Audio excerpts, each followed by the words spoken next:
सल्यानको शारदा नगरपालिका 1 श्रीनगरमा मेहनतले सरकारी स्कुलमा पढेका भाइ विजय राणाले एउटा सल्यान एयर आफ्नै मेहनतले बनाएका छन्। यसमा स्थानीय निकाय, सरकारवाला, नेपाल सरकार लगायतका सम्पूर्ण तह तबकाबाट सहयोग गरिदिन हुन हार्दै अनुरोध गर्दछु।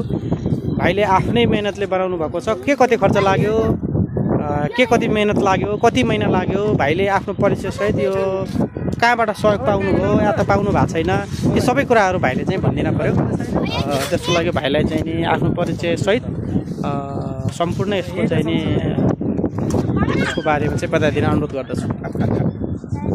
नमस्ते, मेरो नाम विजय राणा। मेरो ठेगाना भन्नुपर्दा सल्यान शारदा नगरपालिका 2 र हाल मैले गरिरहेको कार्य चाहिँ सल्यान शारदा नगरपालिका 1 मा रहेको छ। र यो खास गरी भन्नुपर्दा चाहिँ यो सामान्य एउटा प्र्याक्टिकल यसलाई चाहिँ कुनै सिममा लिनु पर्दैन र यसलाई चाहिँ एयर नाम राख्नुको एउटा कारण भनेको यो एयरबोर्ड हो। त्यस कारण चाहिँ यसलाई चाहिँ एयर भनेको एयरबोर्ड भएको हुनाले चाहिँ कति साल पहिले बनाएको भाइ? साल होइन, महिना भयो, 3-4 महिना र योभन्दा पहिला पनि अरू के बना जस्तै हामीले युट्युबहरू हेरेछौँ भाइले। योभन्दा पहिले चाहिँ अरू केही बना जस्तै लाग्छ? अरू पनि थियो उपकरणहरू, त्यो चाहिँ मेरो युट्युब च्यानलमा छँदैछ, युट्युबमा देखिरहनु भएको होला। यो उड्ने जहाज बनाएको थियो क्या? हजुर, त्यस्तो सामान्य ड्रोनहरूको अहिले पनि काम गरिरहेको छु होइन, त्यही सम्बन्धी नै हो।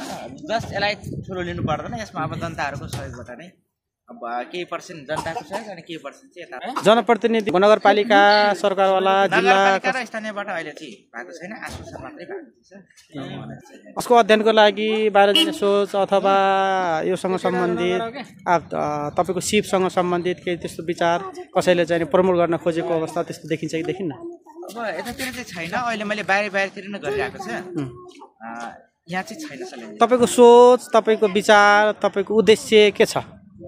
अब हेर, मैले गर्दैछु, अब बिस्तारै हुँदै के न के भनौँ न, नेपालमा के गर्ने।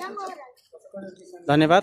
सम्पूर्ण सरकारवाला, निकाय, जनप्रतिनिधि, बुद्धि, शिक्षक, विद्यार्थी, राजनीतिक सम्पूर्णले नोट गरेर भाइको उद्देश्य पुरा गरिदिनुको लागि सबैले सहयोग गरिदिन हार्दिक अनुरोध गर्दछु।